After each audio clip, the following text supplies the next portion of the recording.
This is Chapter 6, The Roman World from 753 BCE to 500 CE, from the textbook World History, Cultures, States, and Societies to 1500, by the University of North Georgia Press. This audiobook was produced by Audileo.com, a leader in academic audiobooks. 6.1 Chronology. Chronology, the Roman World. 753 BCE, Founding of Rome. Circa 753 to 510 BCE, Regal Period. Circa 510 BCE to 44 BCE, Roman Republic. 264 to 146 BCE, the Punic Wars. 133 to 44 BCE, the Late Republic. 44 BCE to 476 CE, Roman Empire. 44 BCE to 68 CE, Julio-Claudian dynasty. 69 CE, year of the four emperors. 69 to 96 CE, Flavian dynasty. 96 to 180 CE, the five good emperors. 235 to 284 CE, the 3rd century crisis. 395 CE, permanent division of the empire into East and West. 6.2 Introduction. In 458 BCE, facing a military attack from the two neighboring tribes of the Aequi and the Sabines, the Roman Senate took a drastic measure, reserved for the direst of circumstances. They appointed a dictator who would single-handedly lead the state in this time of trouble. As the Roman historian Livy tells it, Cincinnatus, the senator who was appointed dictator, received the news while working on his farm. Abandoning the plow, he immediately rushed to join the army, which he then led to a swift and brilliant victory. Then something astonishing happened. Cincinnatus resigned his extraordinary powers and returned to his farm. For the remainder of the Roman Republic, and well into the imperial period, Cincinnatus continued to be seen as the quintessential Roman cultural hero and model of virtue, an aristocratic man who was a talented soldier, general, and politician who put the interests of Rome first above his own. While no other Roman politician displayed Cincinnatus' degree of self-sacrificing humility, the other Roman heroes of the Republic and the Empire were still uniformly male, predominantly aristocratic, and famed for military and political achievements.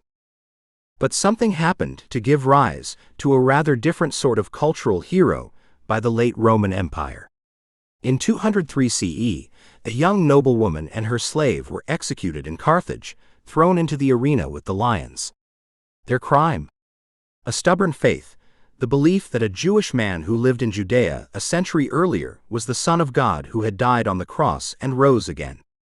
Eager to emulate his suffering in order to win eternal life with their God, the two women, Perpetua and Felicity, gave up a life of relative comfort and the chance to raise their babies. Indeed, Felicity gave birth in prison mere hours before her execution, placing their God above all else.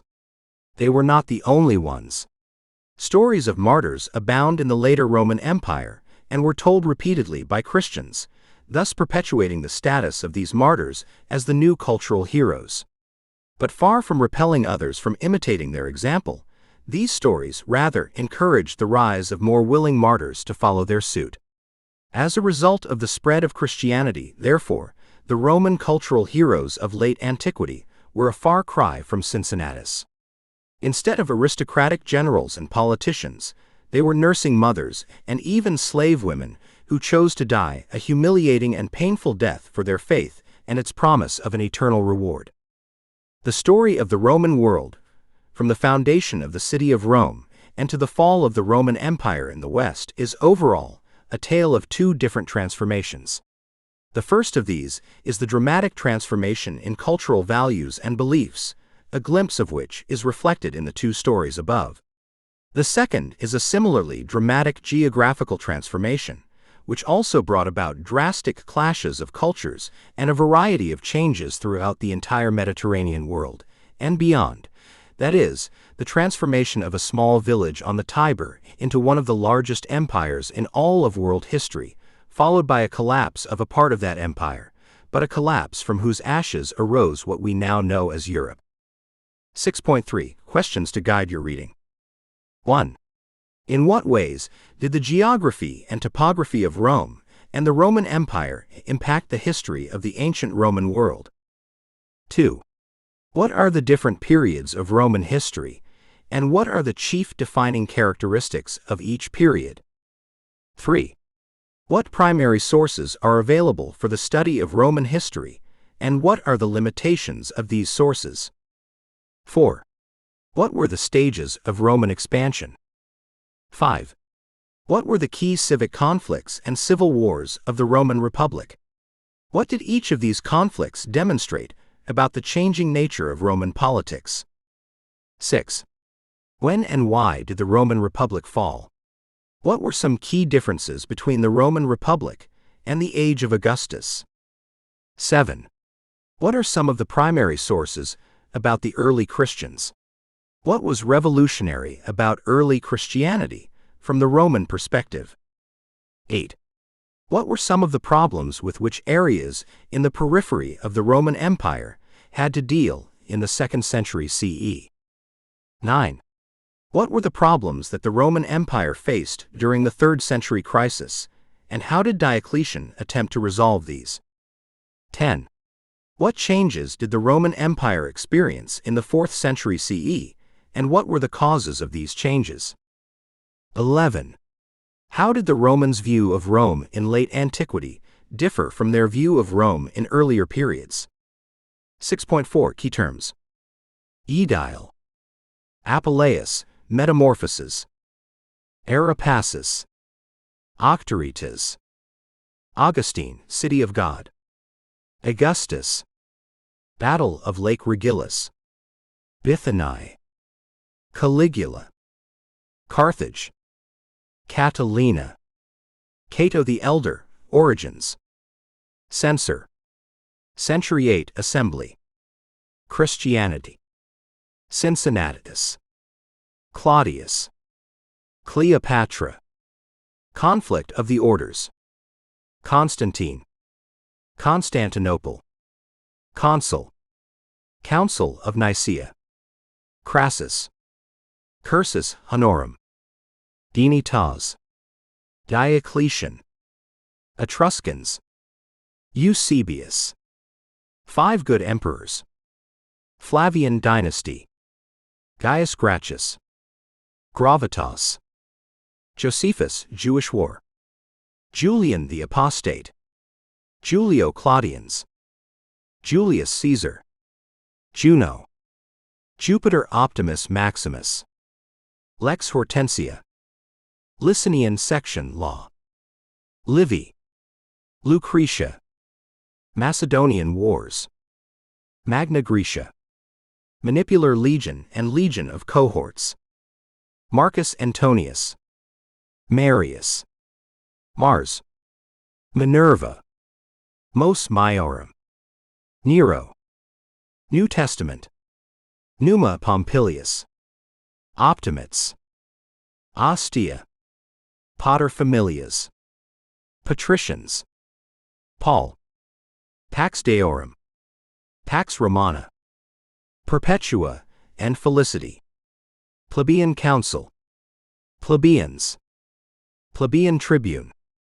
Pliny the Younger. Plutarch. Polybius. Pompey. Pompey. Populares. Praetor. Proscriptions. Punic Wars. Pyrrhus. Quaestor. Res Gesta Divi Augusti. Roman Empire, period. Roman Republic, period. Rome. Romulus and Remus. Romulus Augustulus. Samnite Wars. Senate. Social War. Suetonius. Sulla. Tacitus. Tarquin the Proud. Tetrarchy. Theodosius. 3rd century crisis. Tiber. Tiberius, Emperor. Tiberius Gracchus. Trajan. Triumvirate, 1st and 2nd. 12 Tables. They. Venus. Virgil, Aeneid. Vespasian. Year of the 4 Emperors, 69 CE. 6.5 Geography and Topography of Rome and the Roman Empire. As the title of one recent textbook of Roman history puts it, Roman history is, in a nutshell, the story of Rome's transformation from village to empire. The geography and topography of Rome, Italy, and the Mediterranean world as a whole played a key role in the expansion of the empire but also placed challenges in the Romans' path, challenges which further shaped their history. Before it became the capital of a major empire, Rome was a village built on 7 hills sprawling around the river Tiber. Set 16 miles inland, the original settlement had distinct strategic advantages. It was immune to attacks from the sea, and the 7 hills on which the city was built were easy to fortify. The Tiber, although marshy and prone to flooding, furthermore, provided the ability to trade with the neighboring city-states. By the mid-Republic, requiring access to the sea, the Romans built a harbor at Ostia, which grew to become a full-fledged commercial arm of Rome as a result. Wheeled vehicles were prohibited inside the city of Rome during the day in order to protect the heavy pedestrian traffic. Thus at night, carts from Ostia poured into Rome, delivering food and other goods for sale from all over Italy and the empire. One of the most surprising aspects of the history of early Rome is that, despite constant threats from its more powerful neighbors, it was never swallowed by them. The Etruscans dominated much of northern Italy down to Rome, while the southern half of Italy was so heavily colonized by the Greeks as to earn the nickname Magna Graecia, meaning Great Greece. In addition, several smaller tribes hemmed the early Romans, mainly the Latins, the Aequi, and the Sabines. The topography of Rome, the advantage of the hills and the river, likely was a boon in the city's struggles against all of its neighbors. Likewise, the topography of Italy proper, with the Alps and the Apennines providing natural defenses in the north, hampered invasions from the outside. Indeed, the most famous example of an invasion from the north, that of Hannibal during the Second Punic War, is a case in point. He selected that challenging route through the Alps in order to surprise the Romans, and it proved even more destructive for his forces than he had anticipated. As Rome built a Mediterranean empire, the city itself grew increasingly larger, reaching a population of 1 million by 100 CE. While Italy boasted fertile farmlands, feeding the city of Rome became a challenge that required the resources of the larger empire, and Egypt in particular became known as the breadbasket of Rome. As a result, emperors were especially cautious to control access to Egypt by prominent senators and other politicians, for fear of losing control over this key area of the empire. During the rule of the Emperor Trajan in the early 2nd century CE, the Roman Empire reached its greatest extent, stretching to Britain in the west, slightly beyond the Rhine and Danube River in the north, and including much of the Near East and North Africa. Topography, however, played a role in the Romans' ultimately unsuccessful struggle to hold on to these territories after Trajan's death. The natural frontier offered by the Rhine and Danube rivers made it difficult for the Romans to maintain control over the territories on the other side of them.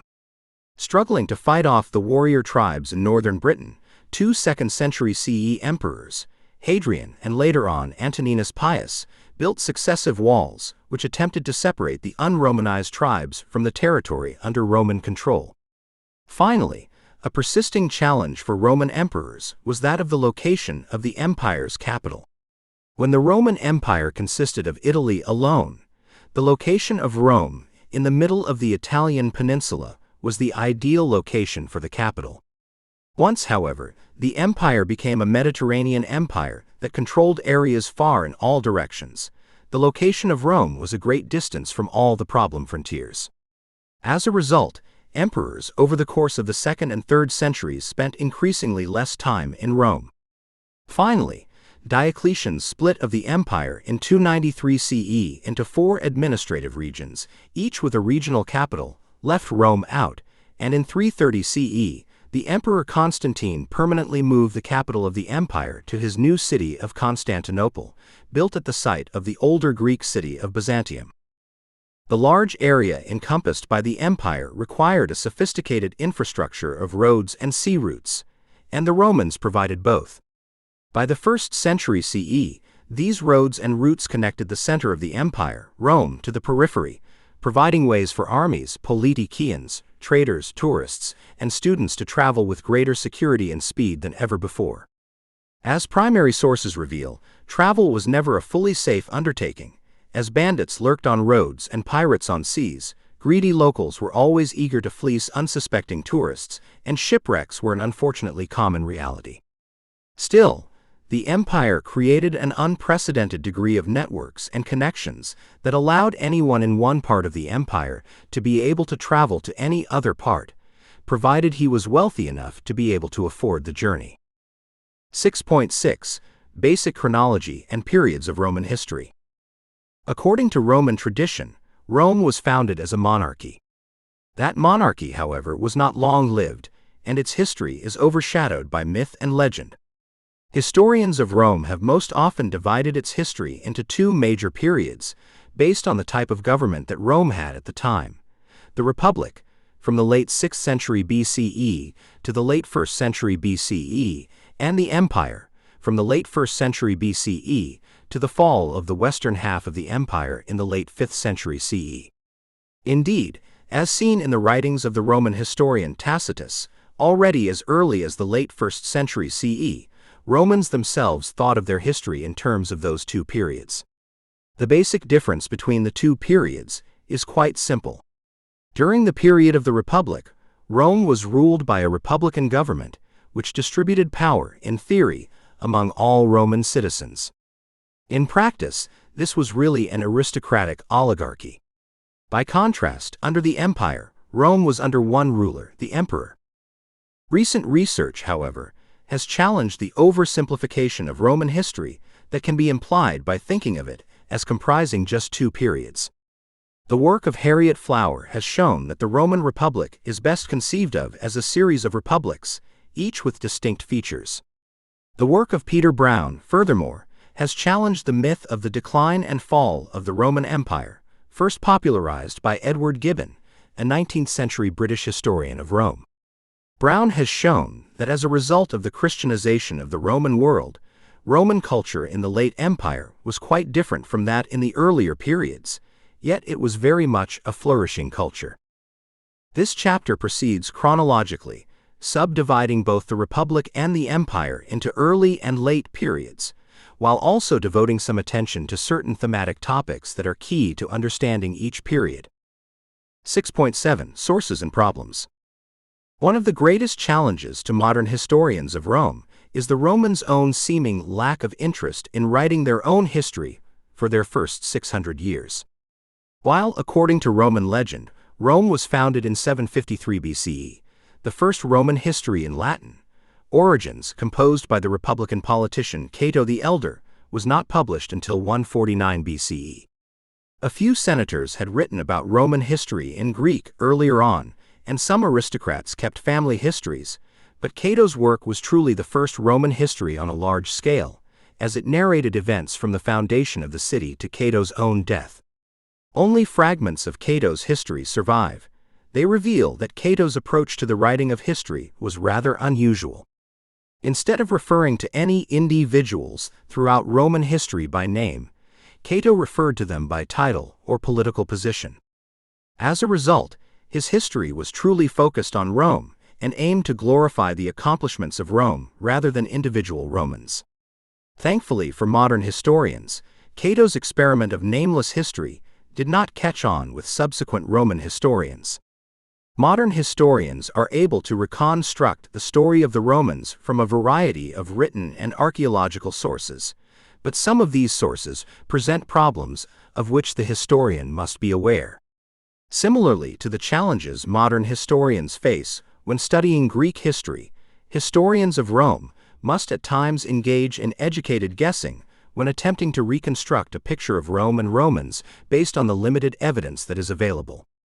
Because the genre of historical writing started so late in Rome, few histories survive from the period of the Republic. Of these, the most famous and the most voluminous is the work of Livy, who wrote his A-flat Urba Condita from the foundation of the city in the late 1st century BCE. Livy was very much an armchair historian, but he appears to have had access to a number of sources that are now lost, such as family histories from a number of aristocratic families. As the title indicates, Livy began his work with the legends about the founding of Rome. He continued his narrative down to his time, the age of Augustus, and the last known events in his work covered the year 9 BCE. Although Livy's work consisted of 142 books, only about a quarter survives, including the first 10 books, covering the regal period and the early republic, and the narrative of the first two Punic Wars.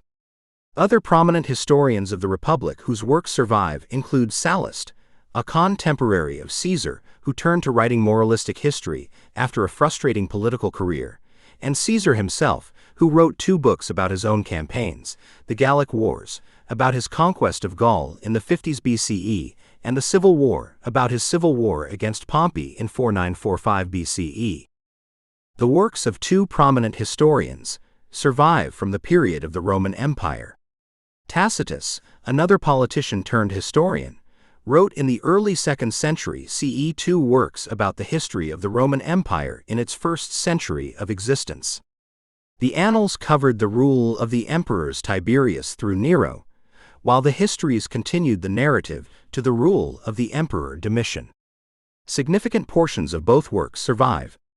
Ammianus Marcellinus, a military officer writing in the late 4th century CE, saw himself as a successor of Tacitus and composed a massive history of the Roman Empire from the end of Tacitus's work to his own day.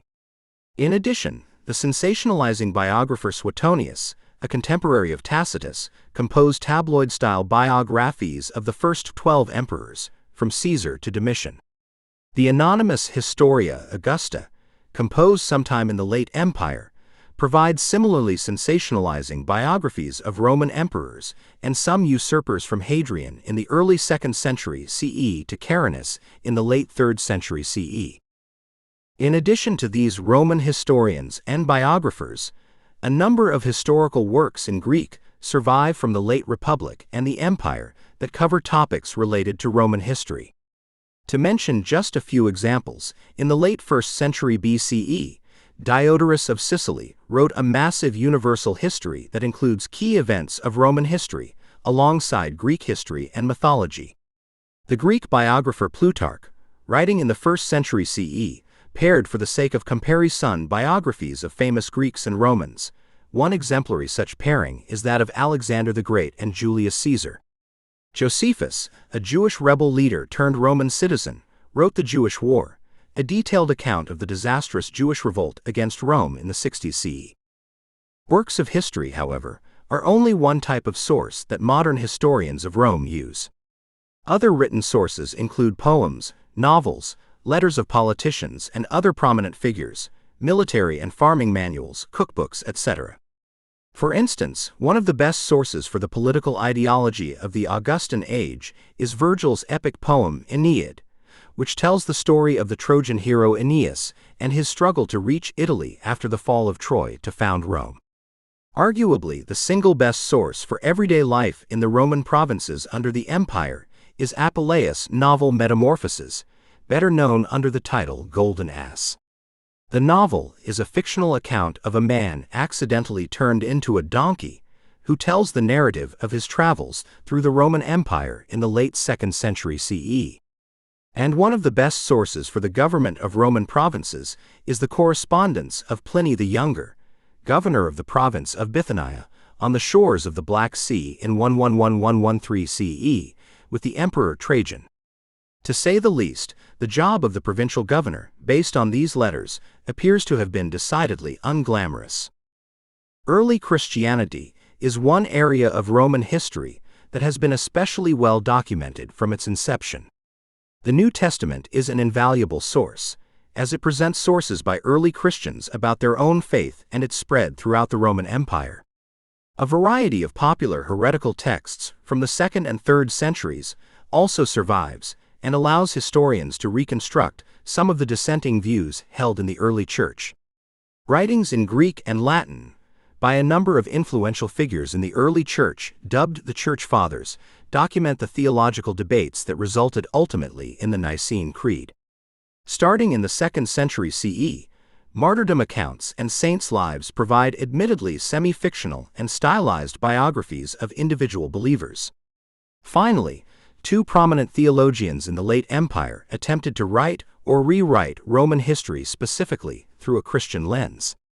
Eusebius, the bishop of Caesarea in the 4th century CE, wrote the history of the Church, focusing on the history of Christianity from its beginnings to his day. Then in the early 5th century CE, Augustine, bishop of Hippo in North Africa, wrote The City of God, a massive work covering history and legends of Rome from its beginnings to his day, in an attempt to show that Rome's previous successes were due not to adherence to the pagan gods, but instead always to the Christian God's mercy. In addition to written sources of various kinds, archaeological sources provide further insight into Roman life in different periods. Examples of sources that survive include inscriptions, especially gravestones, traded goods such as lamps or bricks, which allow historians to reconstruct the movement of goods across the empire, and a number of Roman towns and military camps. One example of the random nature of how some sources were able to survive is the ancient site of Pompeii. The eruption of Vesuvius in 79 CE caused volcanic ash to rain down on the resort Roman town of Pompeii and the nearby town of Herculaneum, effectively burying both towns and preserving them completely for modern archaeologists. The tragedy for the Roman residents of the two towns at the time proved to be a modern archaeologist's dream. While, as the above summary shows, abundant sources of different types survive from different periods of Roman history, certain perspectives are difficult to reconstruct from our sources. For instance, slaves in the Roman world were as archaeologically invisible as in the Greek world. Likewise, very little evidence documents women's lives before the rise of Christianity, and their voices are largely left out from Roman history. Other than epitaphs on their gravestones, most average Romans, in general, left no record of their lives, so our evidence is dominated by the history of the aristocracy. Still, the careful historian can gain at least some insight into these lesser documented perspectives by gathering all references to them in sources that survive. 6.8 Early and Middle Republic. The period from the founding of Rome to the end of the Punic Wars is less documented than subsequent Roman history. Nevertheless, this period was the formative time during which Rome grew from a village on the Tiber to a pan-Mediterranean empire. The process was as fascinating to consider for later Romans as for outsiders. The Greek politician turned historian Polybius, who spent 17 years as a hostage in Rome and became quite a fan of the Roman military and political machine, put it simply in the prologue to his histories, in which he documented the meteoric conquest of the Mediterranean world by the Romans. For who is so worthless or lazy as not to wish to know by what means and under what system of government the Romans in less than 53 years have succeeded in subjugating nearly the entire known world to their rule, an achievement unprecedented in history. Polybius 1.1.5. Polybius' question pointed to the answer that he subsequently proposed. Part of the reason for the Romans' success was their adoption of the republican government as replacement for their original monarchy. Polybius became increasingly convinced, during his stay in Rome, that the Romans' government was superior to all others in the Mediterranean at the time. 6.8.1 From Monarchy to Republic, Some Myths and Legends. In the beginning, kings held Rome. Thus the late 1st century CE Roman historian Tacitus opened his Annals, a history of the empire under the rule of the emperors from Tiberius to Nero. Early Roman history is shrouded in myth and legend, but the beliefs of later Romans about their own past are important to consider, as these beliefs, whether truly grounded in reality or not, determine subsequent decisions and actions of the historical Romans later on. This tendency is especially true of the Romans' myths about the foundation of their city in 753 BCE and the kings who ruled it until the establishment of the Republic in 510 BCE. According to myth, Rome received its name from its founder Romulus, the son of the war god Mars and a descendant of the Trojan hero Aeneas. By linking themselves to the Trojans, the Romans were able to boast an ancient, reputable lineage, rivaling that of the Greeks, and a prominent place in the Greek heroic epic, Homer's Iliad. Furthermore, when embarking on a conquest of Greece later on, the Romans could claim to be seeking revenge for their Trojan ancestors' defeat and destruction by the Greeks during the Trojan War. Several generations removed from their heroic ancestor, Aeneas, Romulus and his twin brother Remus were famously abandoned as infants and then nursed by a she-wolf, the sacred animal of their father Mars. The sweetness of the story ends there, however. While Romulus was building Rome, Remus insulted the new city, and his brother killed him to avenge its honor. Later, after Romulus had completed the building of the new city with his band of soldiers, he realized the lack of women in the city, so Romulus and his supporters raided the neighboring tribe, the Sabines, and kidnapped their women. It is telling that later Romans believed that their city was founded on fraternal bloodshed, as well as on rape and kidnapping. The stories of Romulus' accomplishments, while not laudatory, show an important Roman belief. The greatness of Rome sometimes required morally reprehensible actions. In other words, Rome came first, and if the good of the city required the sacrifice of one's brother or required force against others, then the gods were still on the side of the Romans and ordained these actions. Romans believed that, altogether, their city was ruled by 7 different kings in succession. After Romulus, King Numa Pompilius regulated Roman religion and created many of the priestly colleges and positions that continued to exist thereafter. The 7th and final king, however, Tarquin the Proud, was known for his and his family's brutality. The final straw appears to have been the rape of a nobleman's wife, Lucretia, by the king's son.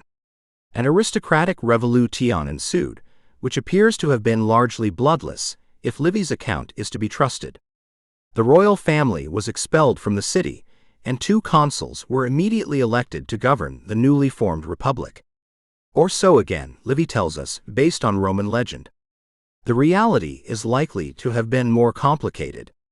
Assuming there truly were 7 kings who ruled the city, and assuming that the last of them was driven out by an aristocratic revolution, it appears that a period of transition ensued, as the Romans experimented with a variety of short-term solutions before arriving at the model of the republican government that we know in the historical period.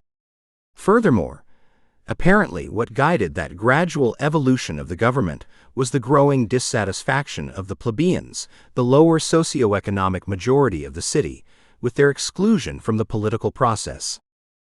6.8.2 Early Republic, Conflict of Orders, the 12 Tables, and Key Legislations.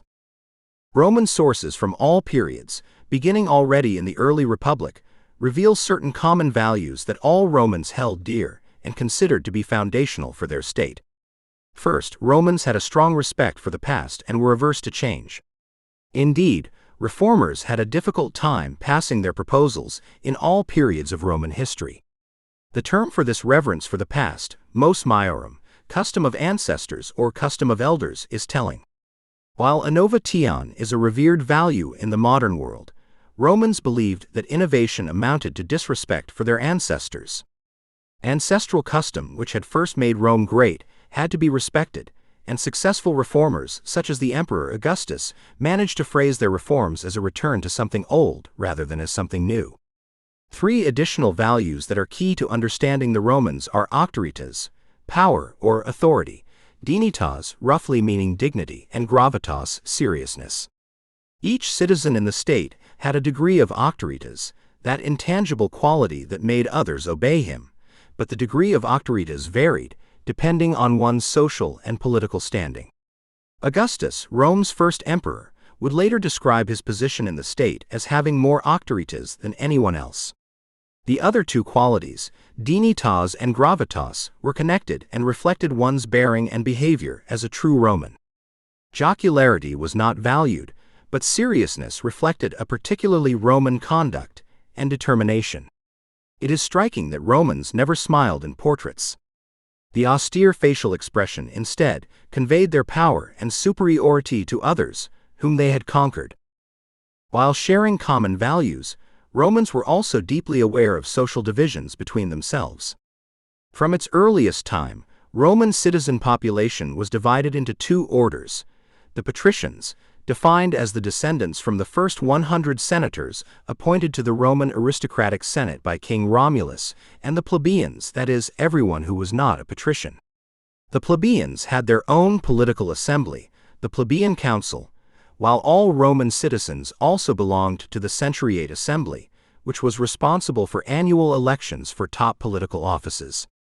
The period of the early republic, following the expulsion of the kings, was a time of conflict for the two orders, as patricians tried to establish a government that reserved all political power to themselves, whereas the plebeians fought for the opportunity to hold political and religious offices. Although they did not wield any political power at first, they discovered in the early 5th century that their most powerful weapon was secession, that is, departure en masse from the city, until the patricians acquiesced to a demand. While much about the conflict of the orders, just as anything else about the history of the early republic, is shrouded in legend, it is possible to track its progress through the evidence of legislations that the Romans passed.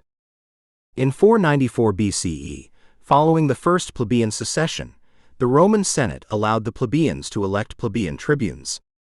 An office that eventually was reserved for senators, it was originally merely an opportunity for plebeians to elect officers in the plebeian council, the assembly of all plebeian citizens who would advocate for them. Plebeians next appear to have advocated for a public display of the laws, in order to protect the poor during lawsuits. The result was the first Roman legal code, the 12 Tables, which was inscribed on 12 tables circa 450 BCE and displayed in public.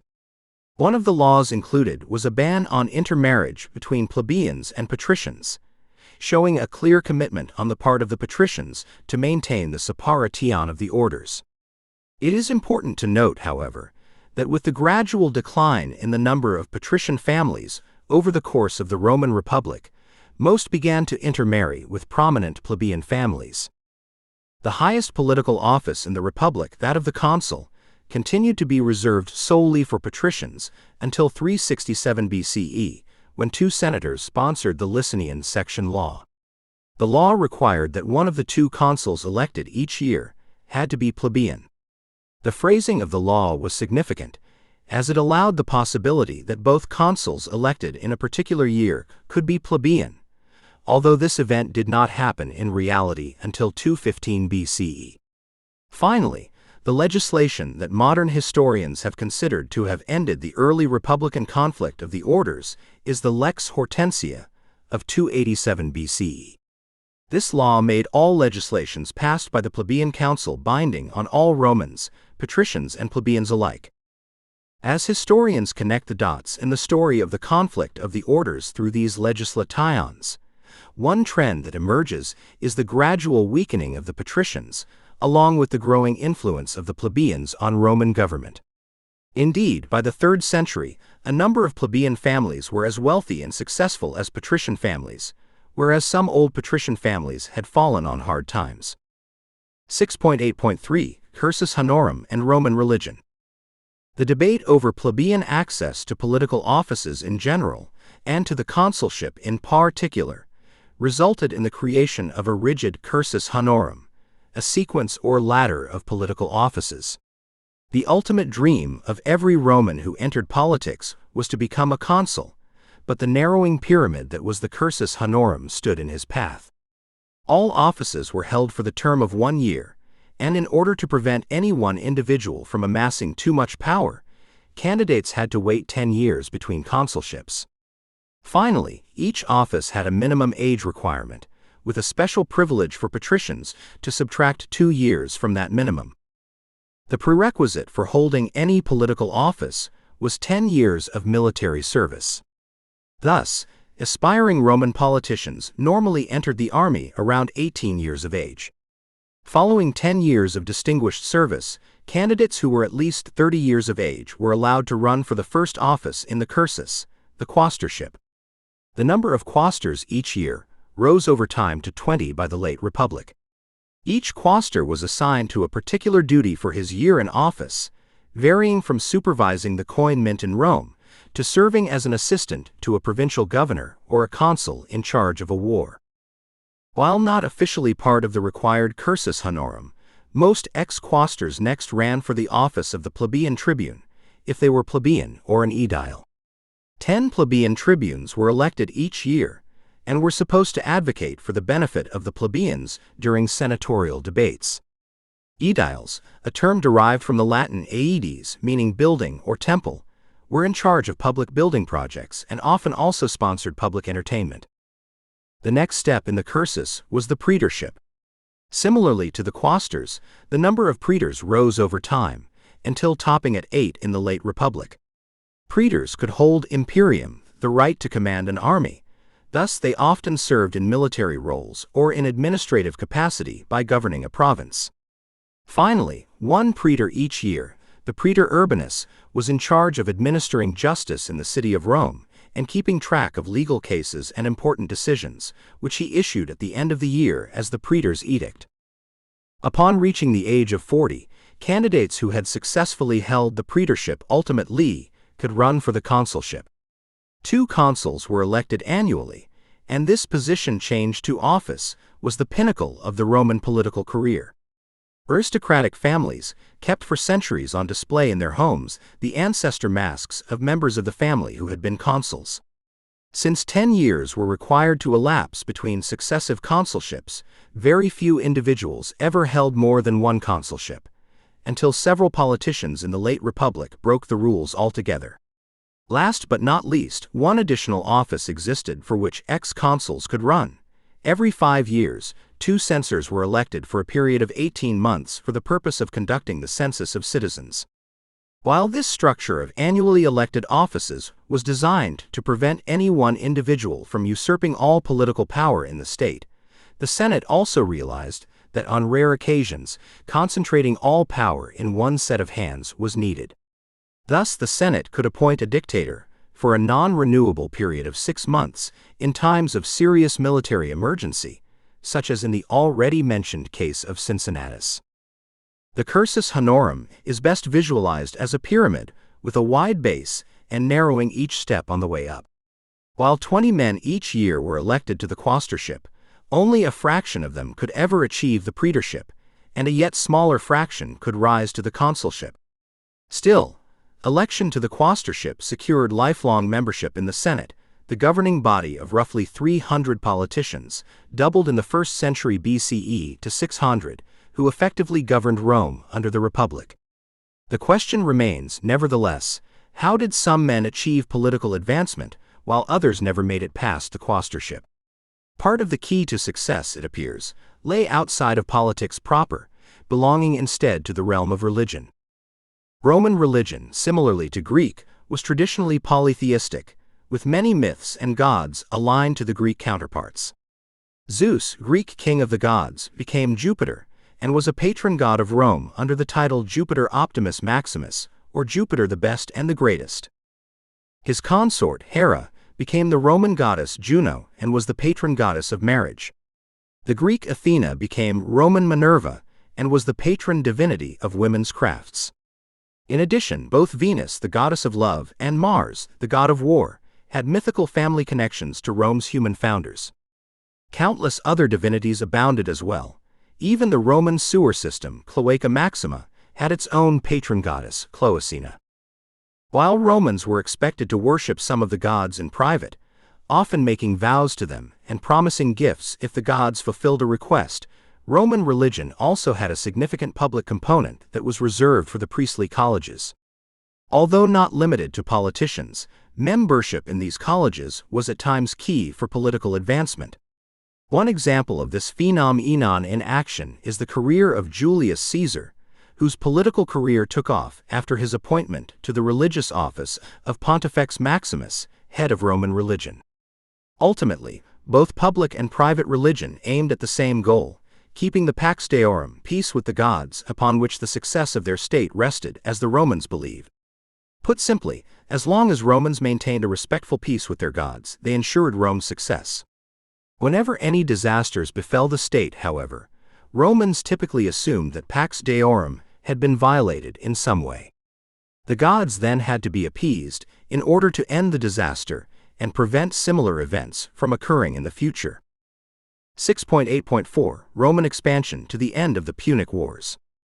While the legends about the kings of Rome suggest that they had significant military responsibilities, it appears that their military actions were largely defensive. Just a decade or so after the expulsion of the kings, shortly after 500 BCE, however, Roman expansion began in earnest. It is important to note here several key features of the early Roman military.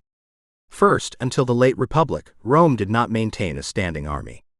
Rather, a new army was raised for each campaign, and campaigns were typically launched in the spring and ended in the fall. The festival of the October Horse, one of the religious festivals the Romans celebrated each year, involved a ritual purification of the cavalry and originally was likely designed as the end point of the campaign season. Also, similarly to the Greek world, the Romans had minimum wealth requirements for military service, since soldiers supplied their own equipment. Finally, one significant trend to note in early Republican military history is the repeated nature of Roman conflicts with the same enemies, such as the 3 Samnite Wars, the 3 Punic Wars, and the 4 Macedonian Wars. This repetition suggests that, for whatever reason, the Romans did not aim to annihilate their opponents, unless absolutely pressed to do so. It appears that the Roman expansion in the 490s BCE began as a defensive measure. In either 499 BCE or 496 BCE, the expelled 7th king of Rome, Tarquin the Proud, joined forces with the Latin League, a group of about 30 city-states around the area of Rome, and led them to attack the Romans. The result was the Battle of Lake Regillus, a decisive victory for Rome. The Romans signed an uneasy peace treaty with the Latins, but war broke out again in 340-338 BCE. The Roman victory this time resulted in the absorption of the Latin city-states into Rome as partial citizens. The Latins were not the only enemies the nascent Roman Republic had to face. Romans fought and gradually conquered the Etruscan city-states to the north. One especially significant victory was over the powerful Etruscan city of Veii in 396 BCE. A legend preserved by Livy states that Romans were only able to conquer Veii after they performed the ceremony of evocation, calling out.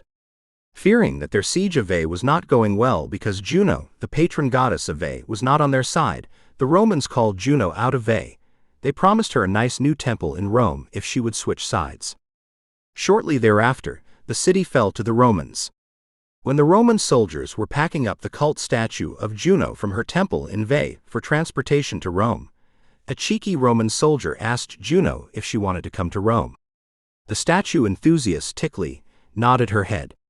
Livy's history is full of similar tales of divine providence intervening on the side of the Romans.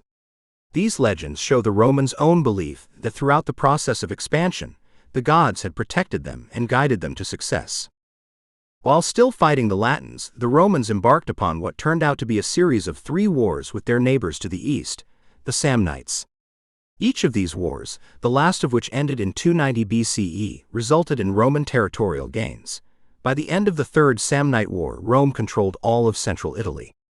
It also appears that at some point during the Samnite Wars, the Romans switched from fighting in the Greek hoplite-phalanx fashion to a system of their own making, the manipular legion. This new system apparently allowed more flexibility in the arrangement of the troops on the battlefield. It also allowed using both heavy and light infantry as needed, instead of keeping them in a static formation for the duration of a battle. While not much else is known about the manipular legion, it appears to have been an effective system for the Romans for much of the Republican period. It is striking to consider that the Romans spent 80 of the 100 years in the 3rd century BCE at war. They did not seem to have had the ambition to conquer the Greek city-states who were their neighbors in southern Italy. In 280-275 BCE, Rome Nev-Earthless became embroiled in a war with Pyrrhus, king of Epirus in northern Greece, after providing help to Thurii in its dispute with Tarentum. Tarentum requested Pyrrhus' help, and he proceeded to invade Italy. The Romans fought 3 major battles against Pyrrhus, the first 2 of which he won at great cost to his army. Indeed, the term Pyrrhic victory in modern English refers to a victory that is so costly as to be truly a loss. The Romans finally defeated Pyrrhus at their third battle against him in 275 BCE, showing the superiority of the new Roman manipular legion even against the phalanx of the Macedonians, military descendants of Alexander the Great himself. This victory united most of Italy, except for the very northern portion, under Roman rule. The war with Pyrrhus was the Romans' first serious conflict with the Greek world, but it was far from their last. The Romans' proximity to northern Greece, in particular, ensured an intersection of spheres of interest, thus also providing cause for continued conflict. Between 214 and 148 BCE, Rome fought 4 separate Macedonian wars. During roughly the same period, from 264 and 146 BCE, the Romans also fought 3 Punic Wars against Carthage, originally a Phoenician colony that became a leading maritime power. Culminating with the Roman destruction of both Carthage and Corinth in 146 BCE, the eventual victory of the Romans over both powers allowed the Romans to gain full control over them and their previous landholdings. Their victory effectively put the entire Mediterranean world under Roman rule. In 146 BCE, when the Romans found themselves in control of a Mediterranean empire, they appeared to foresee little of the consequences of such a rapid expansion on internal stability in Rome proper. A critical question nevertheless faced them: how would the Republic, whose system of government was designed for a small city-state, adapt to ruling a large empire? The preliminary answer on which the Romans settled was to divide the conquered territories into provinces, to which senatorial governors were assigned for terms that varied from 1 to 5 years. The system continued, with minor variations, into the empire. The new availability of governor positions, however, only made the political competition in the Republic even stiffer than before. Senators competed for the most desirable positions. Typically, these were provinces in which military action was ongoing, since this provided the potential for winning military glory, or provinces that were wealthy, with the potential opportunity in governing them to acquire wealth. 6.9 Fall of the Roman Republic. The victory over Carthage in the Second Punic War allowed Rome to close the circle of the Mediterranean almost completely, acquiring control over all territories that had previously belonged to Carthage. The destruction of Carthage in the Third Punic War, while largely a symbolic gesture, further cemented Rome's control over the entire Mediterranean. The late Republican historian Sallust, though, grimly saw the Roman victory in the Punic Wars as the beginning of the end of the Republic. As Sallust and some other conservative politicians of his day believed, this victory corrupted the noble Roman character, traditionally steeled by privation. More importantly, the abundance of resources that flowed in following the victories over Carthage raised the question of distribution of this new wealth and land. The disagreements over this question dominated the politics of the late Republic, creating 2 new political factions: the populares, or those who protected the interests of the people, and the optimates, or those who protected the interests of the best element of the populace, namely themselves. 6.9.1 The Gracchi and the Beginning of Political Violence. It is striking to consider that political violence was minimal in the Roman Republic until 133 BCE. Indeed, if the legends are true, even the expulsion of the kings in 510 BCE was a bloodless event. Starting with 133 BCE, however, the final century of the Roman Republic was defined by political violence and civil wars. In 133 BCE, Tiberius Sempronius Gracchus, a scion on his mother's side of one of the oldest and most respected families in Rome, the Cornelii Scipiones, was one of the 10 annually elected plebeian tribunes. Alarmed that the lands acquired through recent Roman conquests had largely been taken over by rich landowners at the expense of poorer Romans, Gracchus proposed a land distribution law, known as the Lex Sempronia Agraria. Gracchus argued that the advantages of such land redistribution would have benefited the state, since land ownership was a prerequisite for military service. Aware that the Senate's Optimates faction opposed his proposal, Gracchus took his law directly to the plebeian council, which passed it. This measure resulted in escalating conflict between Gracchus and the rest of the Senate. At a meeting of the Senate, The Pontifex Maximus, who was Tiberius Gracchus' own cousin Publius Cornelius Scipio Nasica, ultimately argued that Gracchus had attempted to make himself king, thus he had to be stopped. Since weapons were banned inside the Senate building, enraged senators grabbed whatever was on hand, including chair and table legs, and clubbed Gracchus to death. As the biographer Plutarch states, this was the first instance of civic strife of this kind in ancient Rome. The death of Tiberius Gracchus also meant the death of his proposed law. 10 years later, however, Gracchus' proposed reforms gained a second life in the hands of his younger brother, Gaius Gracchus, who was elected plebeian tribune in 123 BCE and served a second term in that office in 122 BCE. Gaius Gracchus' revived agrarian reform proposal was even more ambitious than his brother's a decade earlier. Especially controversial was Gaius Gracchus' proposal of granting full Roman citizenship to Rome's Italian allies. Finally, in 121 BCE, alarmed at Gaius Gracchus' popularity with the people, the consul Lucius Opimius proposed a new measure in the Senate, a Senatus Consultum Ultimum, or the final decree of the Senate, which amounted to allowing the consuls to do whatever was necessary to safeguard the state. Realizing that the passing of this law amounted to his death sentence, Gaius Gracchus committed suicide. The proposed reforms of Gaius Gracchus were overturned after his death, but the legacy of the Gracchi for the remainder of the history of the Roman Republic cannot be underestimated. First, their proposed laws showed the growing conflict between the rich and the poor in the Roman state. Second, the willingness on the part of prominent senators to resort to violence to resolve matters set a dangerous precedent for the remainder of the Republic and fundamentally changed the nature of Roman politics. Finally, the support that the Gracchi received from the Roman people, as well as the residents of Italian cities who were not full citizens, showed that the causes that the Gracchi adopted were not going to go away permanently after their death. Indeed, Rome's Italian allies went to war against Rome in 9088 BCE. The result of this social war, after socii, meaning allies, was the grant of full Roman citizenship rights to Italians. 6.9.2 The Civil War of Marius and Sulla, and the Conspiracy of Catilina. The affair of the Gracchi was the first clear instance in the late Republic of Populares and Optimates in a violent conflict. 40 years later, a conflict between two politicians, representing different sides in this debate, resulted in a full-fledged civil war. In 107 BCE, impatient over the prolonged and challenging war against the Numidian king Jugurtha, the Romans elected as consul Gaius Marius.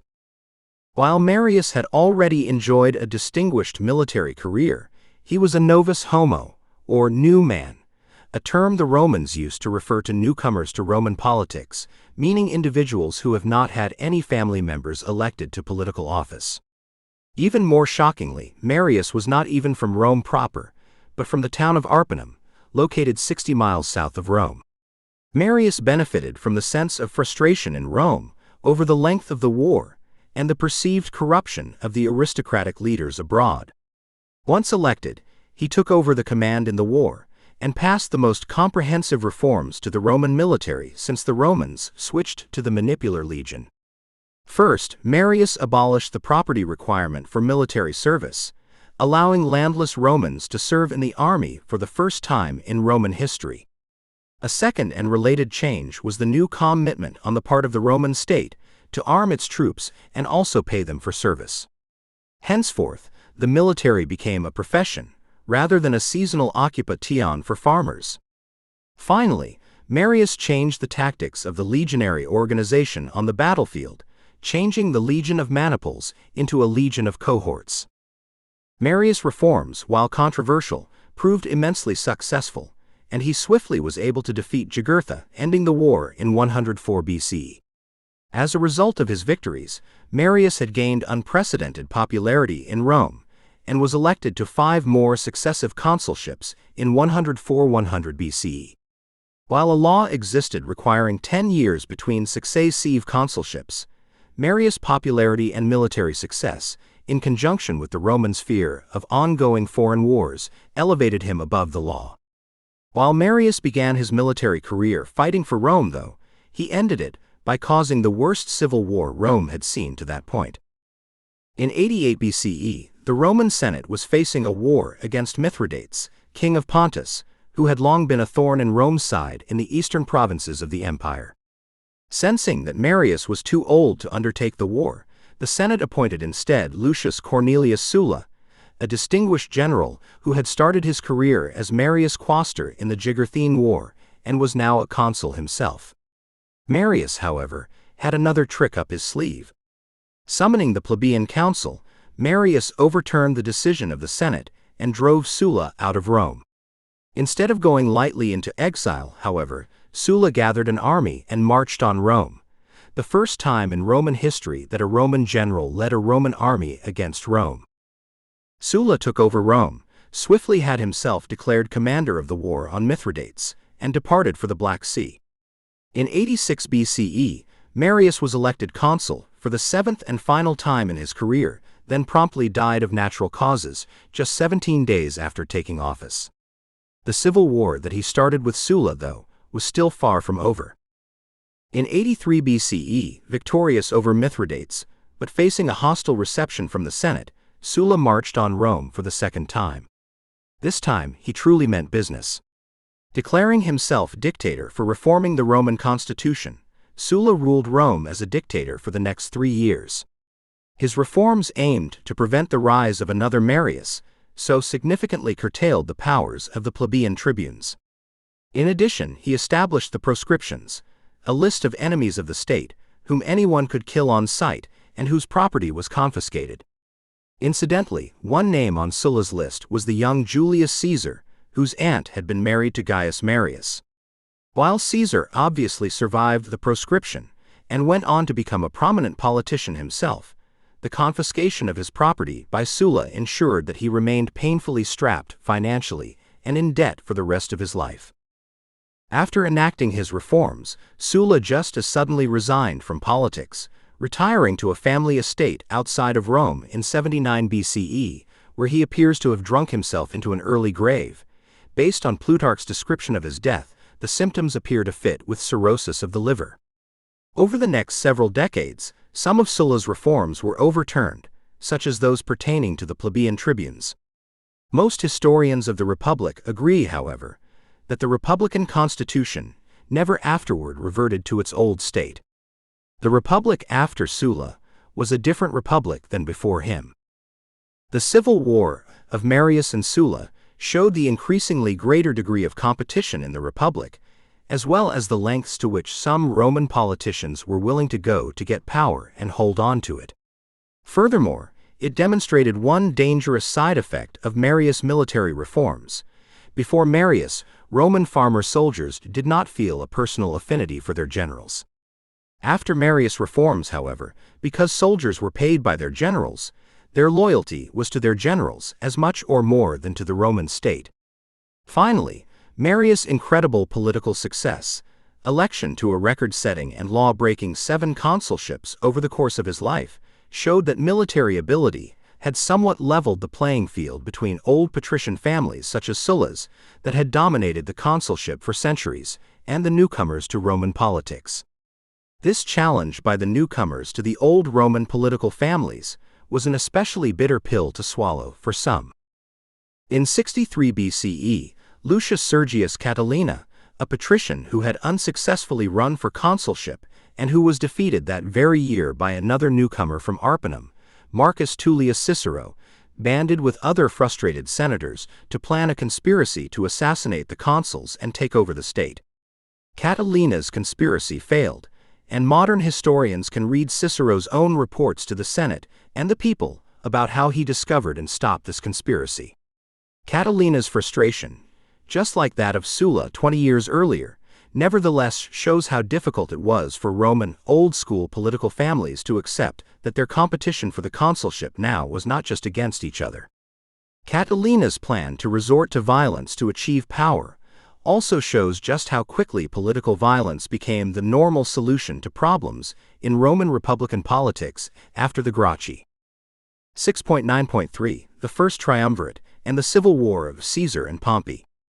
The political careers of Marius and Sulla, as well as Catilina, show the increased level of competition in the late Republic and the ruthlessness with which some Roman politicians in the period attempted to gain the consulship. In 60 BCE, however, a group of 3 politicians tried to achieve its goals by doing something atypical of Roman politicians who had largely only looked out for themselves. The 3 formed an alliance in order to help each other. Spectacularly, their alliance even transcended the usual division of populares and optimates, showing that for these 3 men at least, the thirst for political power was more important than any other personal convictions. Marcus Licinius Crassus was the wealthiest man in Rome, son of a consul, and consul himself in 70 BCE. His colleague in the consulship in 70 BCE, Gnaeus Pompey, achieved military fame in his youth, earning him the nickname Magnus or the Great from Sulla himself. By 60 BCE, however, both Crassus and Pompey felt frustrated with their political careers, so joined forces with a relative newcomer to the world of politics, Gaius Julius Caesar. The 3 men formed their alliance, secret at first, an alliance which Cicero later dubbed the Triumvirate. To cement the alliance, Caesar's daughter Julia married Pompey. Together, they lobbied to help each other rise again to the consulship and achieve desirable military commands. The alliance paid immediate dividends for Caesar, who was promptly elected consul for 59 BCE and was then awarded Gaul as his province for 5 years after the consulship. Crassus and Pompey, in the meanwhile, were re-elected consuls for 55 BCE, and in the same year, Caesar's command in Gaul was renewed for another 5 years. One modern historian has called it the worst piece of legislation in Roman history, since the renewal did not specify whether the 5-year clock started afresh in 55 BCE, in which case Caesar's command was to end in 50 BCE, or if the 5 years were added to the original 5-year term, in which case Caesar's command would have ended in 48 BCE. A talented writer, as well as skilled general, Caesar made sure to publish an account of his Gallic campaigns in installments during his time in Gaul. As a result, Romans were continually aware of Caesar's successes, and his popularity actually grew in his absence. His rising popularity was a source of frustration for the other 2 triumvirs. Finally, the already uneasy alliance disintegrated in 53 BCE. First, Julia died in childbirth, and her baby died with her. In the same year, Crassus was killed at the Battle of Carrhae, fighting the Parthians. With the death of both Julia and Crassus, no links were left connecting Caesar and Pompey. The 2 former family relations, albeit by marriage, swiftly became official enemies. Late in 50 BCE, the Senate, under the leadership of Pompey, informed Caesar that his command had expired and demanded that he surrender his army. Caesar, however, refused to return to Rome as a private citizen, demanding to be allowed to stand for the consulship in absentia. When his demands were refused, on January 10 of 49 BCE, Caesar and his army crossed the Rubicon, a river which marked the border of his province. By leaving his province with his army against the wishes of the Senate, Caesar committed an act of treason as defined in Roman law. The civil war began. While most of the Senate was on Pompey's side, Caesar started the war with a distinct advantage. His troops had just spent a larger part of a decade fighting with him in Gaul. Many of Pompey's army, on the other hand, was disorganized. As a result, for much of 49 BCE, Pompey retreated to the south of Italy, with Caesar in pursuit. Finally, in late 48 BCE, the 2 fought a decisive battle at Pharsalus in northern Greece. There, Caesar's army managed to defeat Pompey's much larger forces. After the defeat, Pompey fled to Egypt, where he was assassinated by order of Ptolemy XIII, who had hoped to win Caesar's favor by this action. When he arrived in Egypt in pursuit of Pompey, Caesar, however, sided with Ptolemy's sister Cleopatra VII and appears to have fathered a son with her, Caesarion. With Pompey's death, the civil war was largely over, although Caesar still fought a number of battles across the Roman world with the remnants of the senatorial army. It is indeed striking to look at a map of Caesar's military career. While his military actions on behalf of Rome were largely limited to Gaul, with a couple of forays into Britain, his civil war against Pompey and his allies took Caesar all over the Roman world from 49 to 45 BCE. 6.9.4 Aftermath of the Civil War, the Second Triumvirate, and the Age of Augustus. Victorious in the civil war against Pompey and his supporters, Caesar was faced with the challenging question of what to do next. Clearly, he was planning to hold on to power in some way. Based on previous history, there were two options available to him: the Marius model of rule, meaning election to successive consulships, and the Sulla model, meaning dictatorship. Initially, Caesar followed the first model, holding the consulship first with a colleague in 47 BCE and 46 BCE, then serving as sole consul in 45 BCE. By early 44 BCE, however, Caesar appears to have decided to adopt the Sulla model instead. In February of 44 BCE, he took the title of Dictator Perpetuo, or Dictator for Life, and had coins minted with his image and new title. His was the first instance in Roman history of a living individual's placing his likeness on coinage. This new title appears to have been the final straw for a group of about 60 senators who feared that Caesar aimed to make himself a king. On the Ides of March 15 of 44 BCE, the conspirators rushed Caesar during a Senate meeting and stabbed him to death. But if the conspirators had thought that by assassinating Caesar, they were going to restore the Republic, they turned out to be sorely mistaken. Caesar's will, in which he left money to each resident of the city of Rome and donated his gardens for use by the public, only further increased his popularity among the people, and popular rioting ensued throughout the city. Since Caesar did not have legitimate sons who could inherit, Caesarion, his son with Cleopatra, was illegitimate. He adopted an heir in his will, a common Roman practice. The heir in question was his grandnephew Gaius Octavius, whose name after the adoption became Gaius Julius Caesar Octavianus, or Octavian in English. It is interesting to note that Caesar's will also named a backup heir, in case the main heir would have died before inheriting. The backup heir was none other than Brutus, one of Caesar's assassins. At the time of his adoption as Caesar's heir, Octavian was 19 years old. Thus he was too young to have had much military or political experience. Quickly, though, he showed political acumen, initially using an alliance with two much more experienced former allies of Caesar, Marcus Antonius and Marcus Aemilius Lepidus. Forming what became known as the Second Triumvirate, the three men renewed the proscriptions in 43 BCE, aggressively pursuing the enemies of Caesar and also fighting a small-scale civil war with Caesar's assassins. The triumvirs defeated Caesar's assassins at the Battle of Philippi in northern Greece in 42 BCE.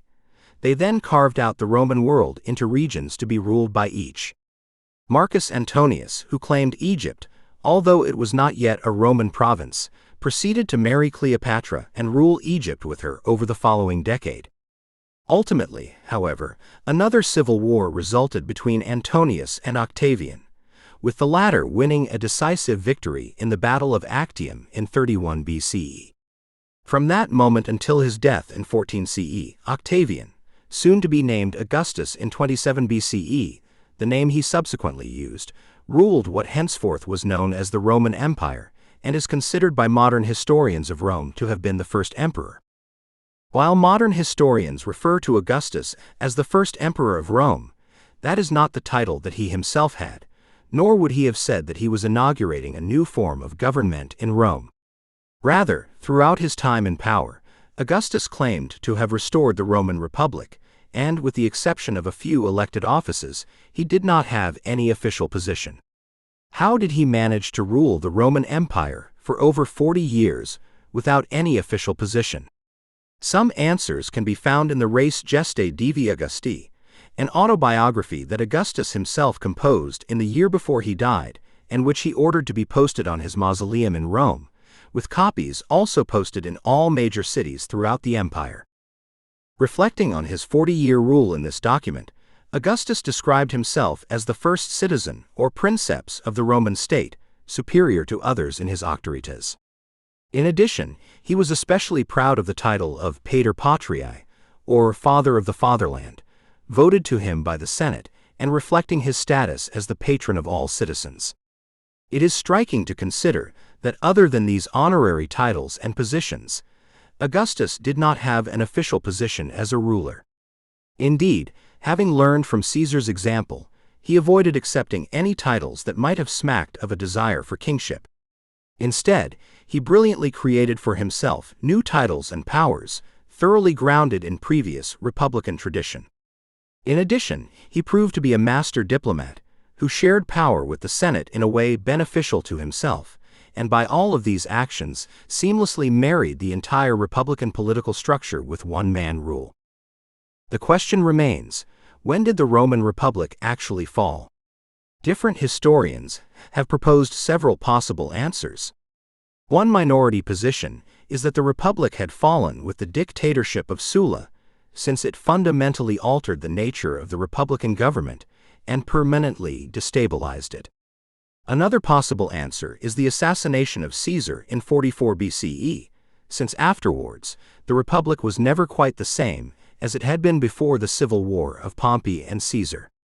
Another possible answer is 27 BCE, when the Senate granted Octavian the title of Augustus, recognizing his albeit unofficial consolidation of power.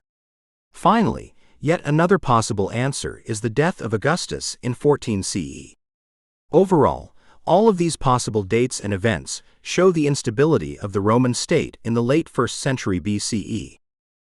6.9.5 Roman culture of the late Republic and the Augustan Age. While the political structure of the Roman Republic in its final century of existence was becoming increasingly unstable, the period from the end of the Second Punic War on was actually one of increasing flourishing of entertainment culture and literary arts in Rome. Although much of Roman literary culture was based on Greek literature, the Romans adapted what they borrowed to make it distinctly their own. Thus, while adapting Greek tragedies and comedies, and in some cases, apparently translating them wholesale, Romans still injected Roman values into them, thus making them relatable to Roman Republican audiences. For example, in one fragment from a Roman tragedy, Iphigenia at Aulis, adapted by the Roman poet Ennius from the Greek tragedian Euripides' play by the same name, the chorus of frustrated Greek soldiers debates the merits of otium or leisure and negotium or business, a specifically Roman concept. Similarly, while Roman philosophy and rhetoric of the Republic were heavily based on their Greek counterparts, their writers thoroughly Romanized the concepts discussed, as well as the presentation. For instance, Cicero, a preeminent rhetorician and philosopher of the late Republic, adapted the model of the Socratic dialogue in several of his philosophical treatises to make dialogues between prominent Romans of the Middle Republic. His De Republica, a work expressly modeled on Plato's Republic, features Scipio Aemilianus, the victor over Carthage in the Third Punic War. While the late Republic was a period of growth for Roman literary arts, with much of the writing done by politicians, the age of Augustus saw an even greater flourishing of Roman literature. This increase was due in large part to Augustus' own investment in sponsoring prominent poets to write about the greatness of Rome. The three most prominent poets of the Augustan age, Virgil, Horace, and Ovid, all wrote poetry glorifying Augustan Rome. Virgil's Aeneid, finished in 19 BCE, aimed to be the Roman national epic and indeed achieved that goal.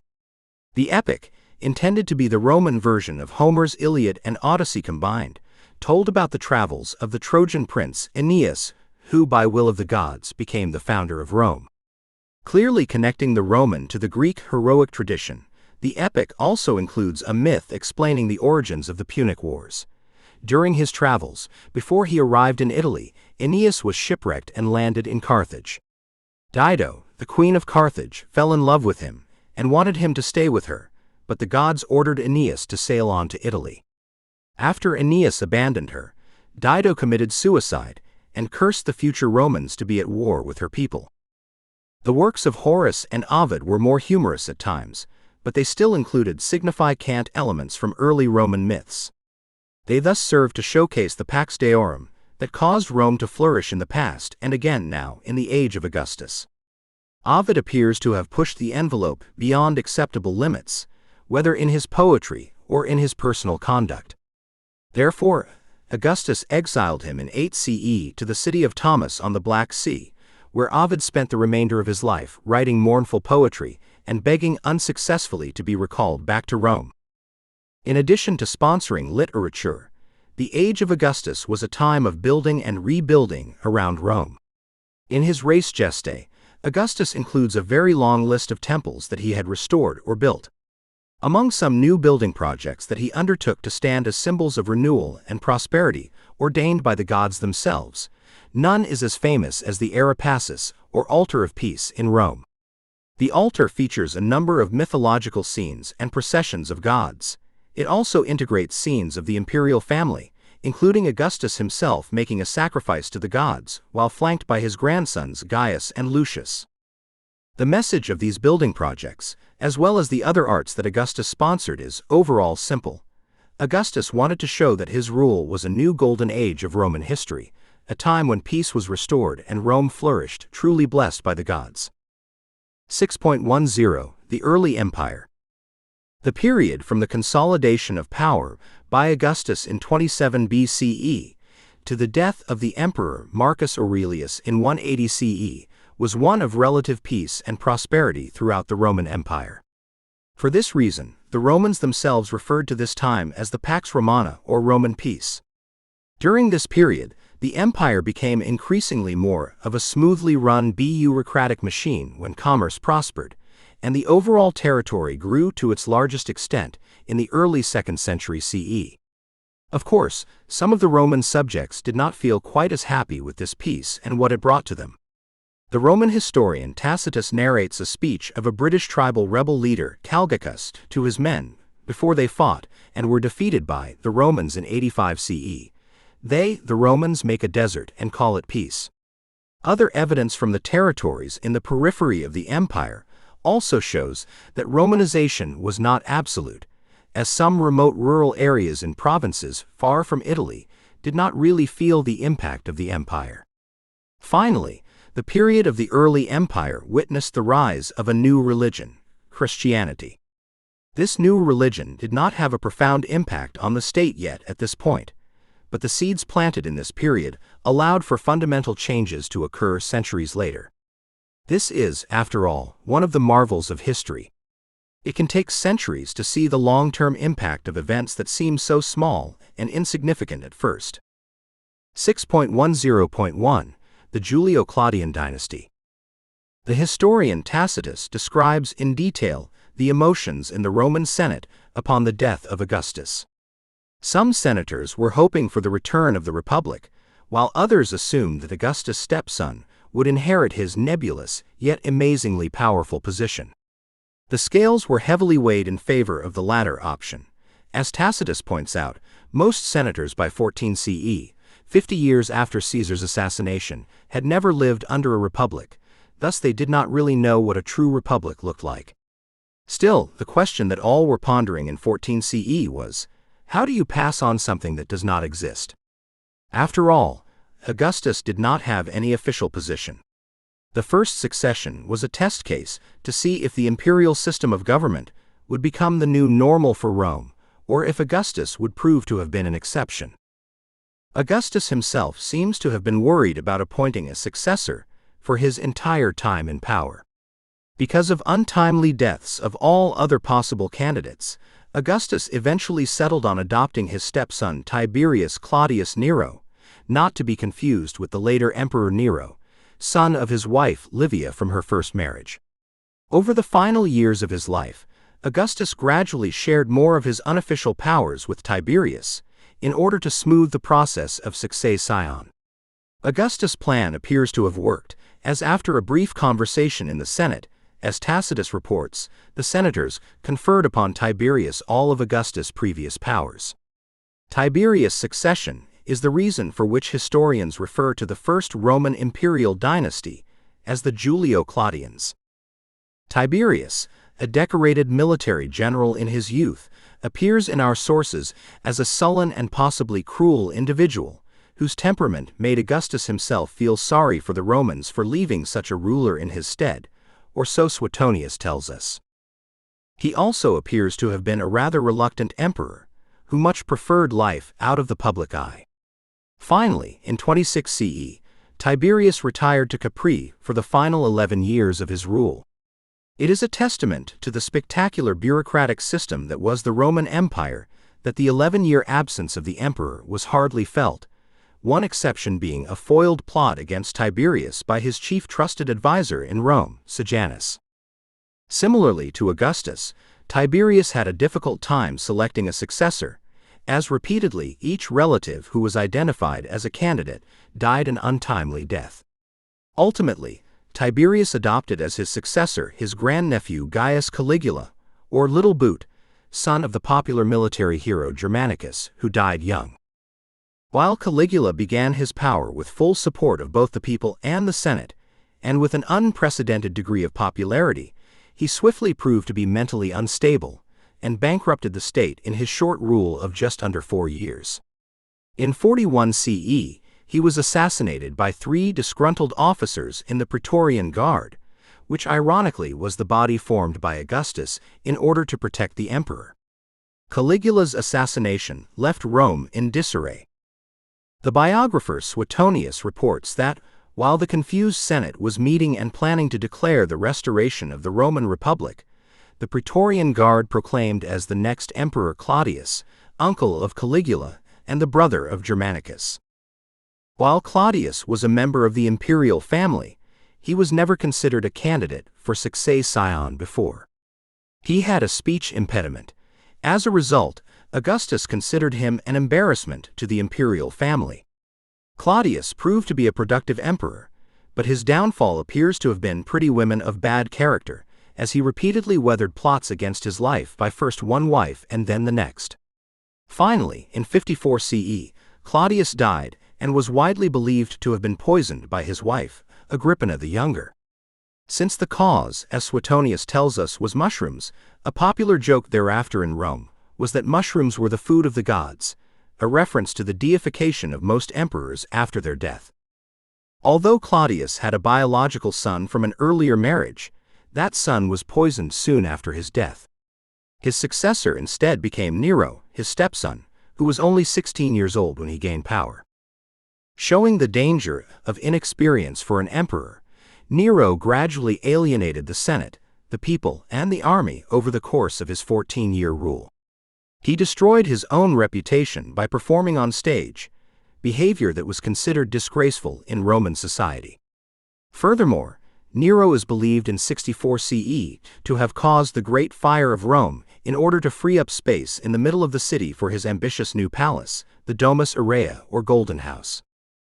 The last years of Nero's reign seem to have been characterized by provincial rebellions, as a revolt broke out in Judea in 66 CE, and then the governor of Gaul, Gaius Julius Vindex, also rebelled against Nero.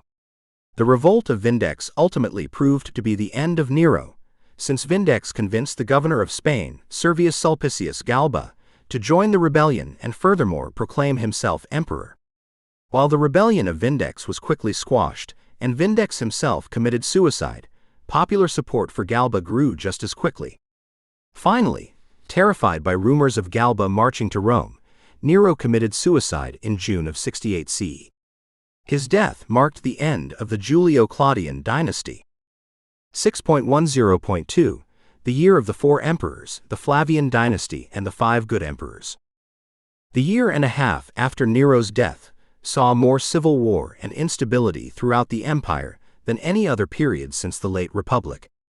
In particular, the year 69 CE became known as the Year of the Four Emperors, as 4 emperors in succession came to power: Galba, Otho, Vitellius, and Vespasian. Each challenged his predecessor to a civil war, and each was as swiftly defeated by the next challenger. In the process, as the historian Tacitus later noted, the Year of the Four Emperors revealed 2 key secrets that continued to be a factor in subsequent history of the empire. First, emperors could now be made outside of Rome, as seen, for example, with Galba's proclamation as emperor in Spain. Second, the army could make emperors. Indeed, each of the 4 emperors in 69 CE was proclaimed emperor by his troops. These 2 arcana imperii, or secrets of empire, as Tacitus dubbed them, continued to play a strong role in subsequent history of the Roman Empire.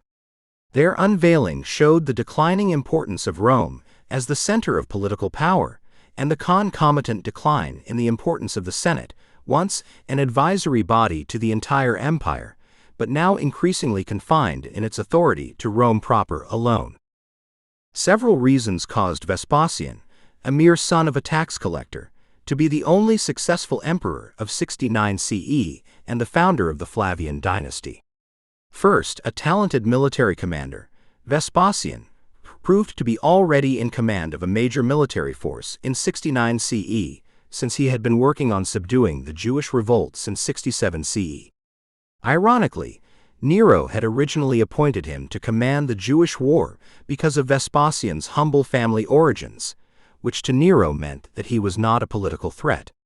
Second, Vespasian was the only one of the 4 emperors of 69 CE who had grown sons, and thus obvious successors. Furthermore, his older son Titus was already a popular military commander in his own right and cemented his reputation even further by his conquest of Jerusalem in 70 CE. The Flavian dynasty did not last long, however, as it ended in 96 CE with the assassination of Emperor Domitian, Vespasian's younger son. The period from 96 CE to 180 CE saw a different experiment in determining imperial succession, instead of establishing traditional dynasties in which sons succeeded their fathers. Known as the period of the 5 good emperors, the trend in the 2nd century CE was for each emperor to adopt a talented leader with potential as his successor. The result was what Edward Gibbon, the 19th century British historian of Rome, called the happiest age of mankind. But was life everywhere in the Roman Empire in the 2nd century equally happy for all? The evidence suggests that while Rome and other major urban centers flourished, life in the periphery could be a very different experience.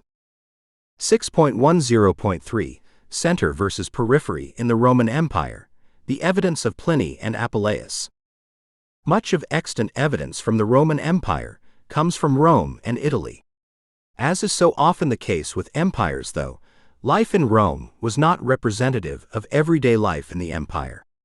The problems with which residents of Rome had to contend were a far cry from those with which residents of distant provinces had to deal.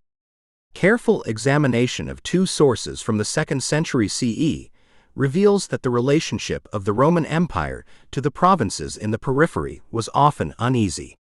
Writing about 2 different provinces within a half-century of each other, the 2 sources, Pliny the Younger and Apuleius, show the complicated blessings of living in a province far away from Rome that was yet under Roman rule. It is shocking to consider today that most Roman governors setting out for the job received just one type of personnel to assist them with their duties: a flute player, whose job was to play during sacrifice ceremonies. Since military forces were expensive to maintain and needed for emergencies in those areas of the empire considered to be the most at risk for rebellion or outside attack, most governors did not have a legion stationed in their province. So how did governors resolve problems, and what resources did they find when they arrived? The single best sources of informa about Roman provincial government is the prolific letter writer Pliny the Younger, who served as governor of the province of Bithynia, on the shore of the Black Sea in 111-113 CE. Pliny was a cautious and conscientious governor, and thus believed in consulting the emperor Trajan on every single issue that he encountered in his province. Luckily for us, their correspondence survives. Pliny's letters reveal a myriad of problems that the governor was expected to solve: staffing personnel for prisons, is it acceptable to use slaves as prison guards, building repairs and water supply, abandoned infants and their legal status, should they be considered slave-born or free, fire brigades, are they a potential security risk to the empire, and most famously, what to do with Christians in the province. The Emperor Trajan patiently responded to each letter that he received from Pliny, and appears to have placed stability and peace in the province foremost in his concerns. Thus, for instance, with regard to the issue of Christians in Bithynia, Trajan recommends that Pliny not worry about tracking down Christians in his province, as they were not a threat. Another perspective from the periphery comes from the novel Metamorphoses or Golden Ass, written by the North African intellectual Apuleius, sometime in the later part of the 2nd century CE. The protagonist of the novel, Lucius, is a curious intellectual who is traveling through Greece and, through a magic experiment gone wrong, accidentally is turned into a donkey. For the remainder of the novel, Lucius, in his donkey form, is repeatedly stolen, traded, beaten, and abused, until finally being rescued at the end of the novel by the Egyptian goddess Isis, whose service he then enters as a priest. Throughout his travels, though, Lucius' observations reveal the limits of Romanization in the remote parts of Greece. Law and order are largely absent. Highway robbery is simply a normal part of life, and on the one occasion when a poor farmer runs into a Roman soldier on the road, the soldier forcibly requisitions the farmer's sole possession, his donkey. Overall, the picture that Apuleius paints reveals the dark side of the Pax Romana. Yes, the empire was at peace, and few attacks were happening on the frontiers. Yet life in the provinces was anything but truly peaceful. 6.10.4 Early Christianity in the context of the Roman Empire. One of the problems that arose in Bithynia during Pliny's time as governor in 111113 CE involved procedural questions on how to treat Christians in the province. Pliny does not seem to have much knowledge about them, but is struck by what he describes as their stubbornness in clinging to their faith even when threatened with death.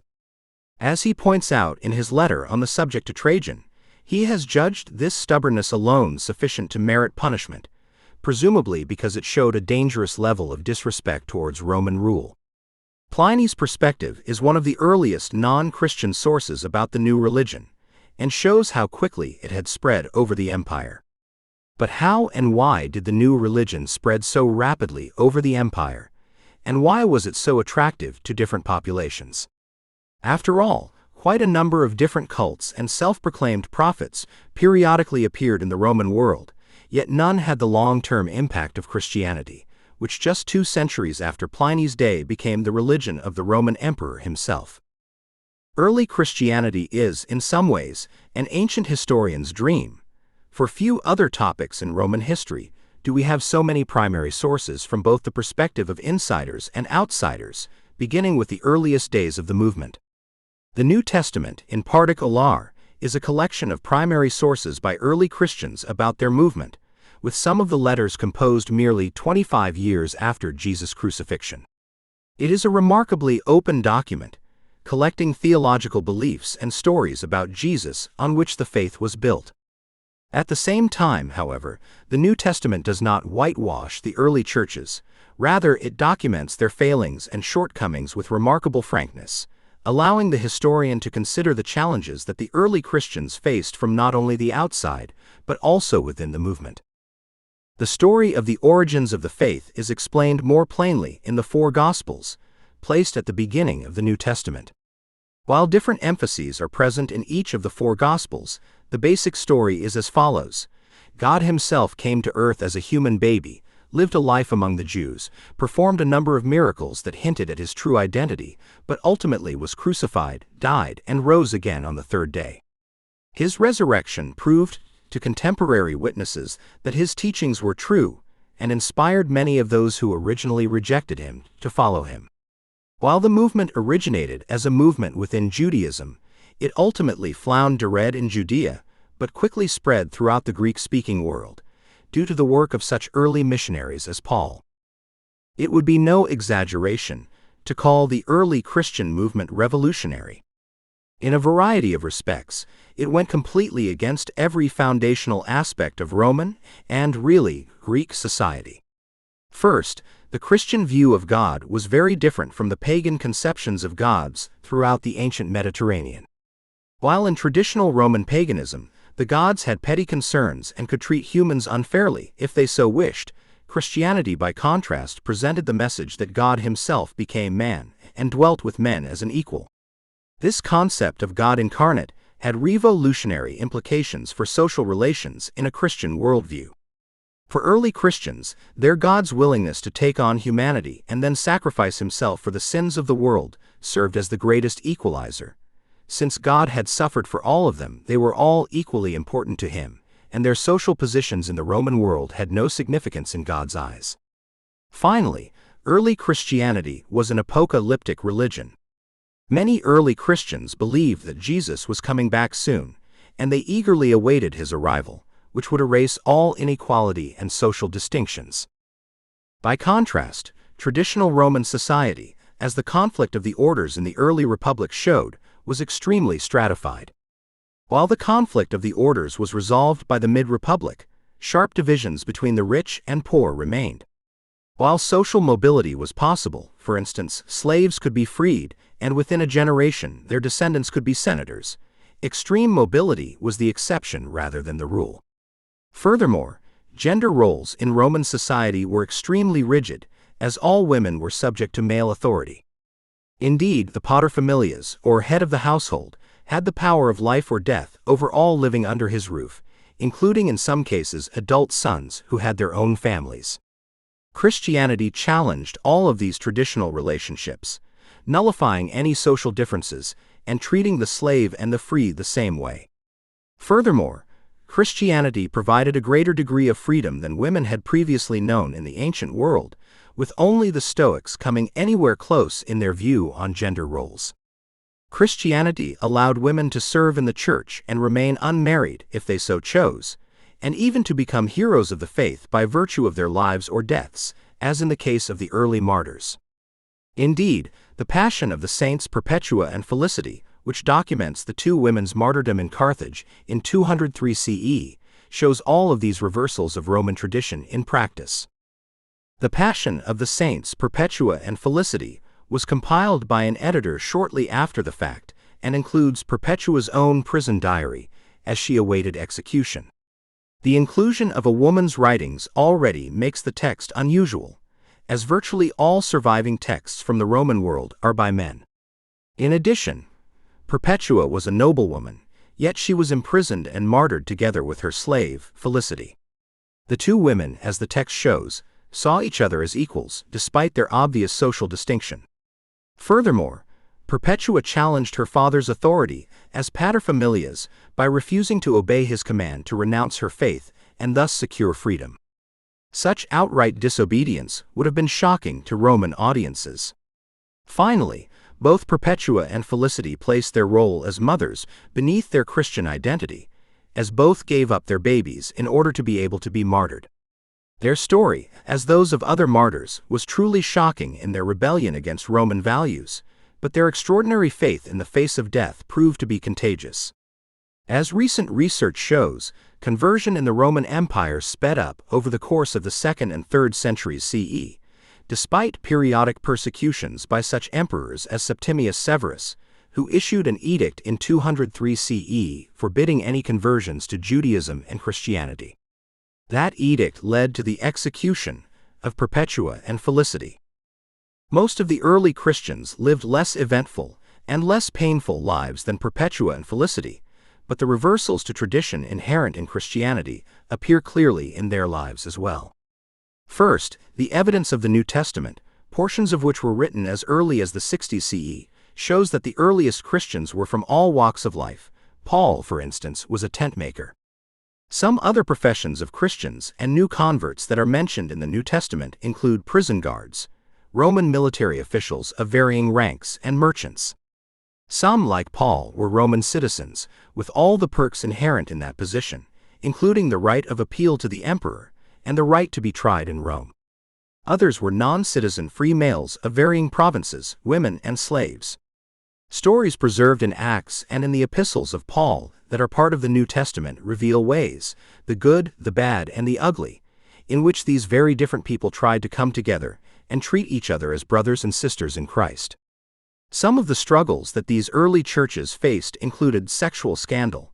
The Corinthian church witnessed the affair of a stepmother with her stepson, unnecessary quarreling and litigation between members, and the challenge of figuring out the appropriate relationship between the requirements of Judaism and Christianity, to circumcise or not to circumcise. That was the question.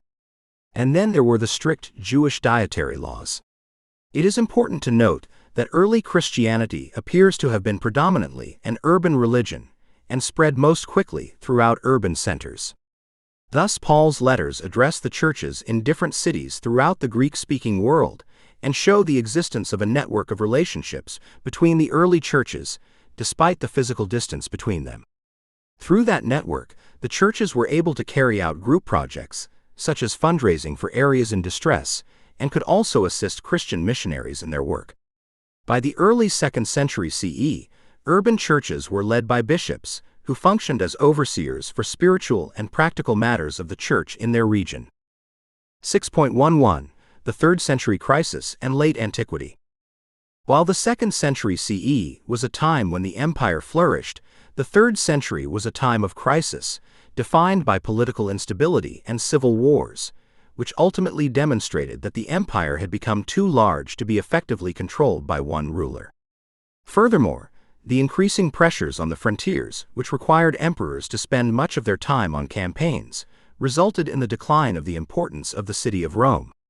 By the end of the 3rd century, an experiment with dividing the empire showed a different model of rule, one which lasted, albeit with some interludes, until the last Western emperor, Romulus Augustulus, was deposed in 476 CE.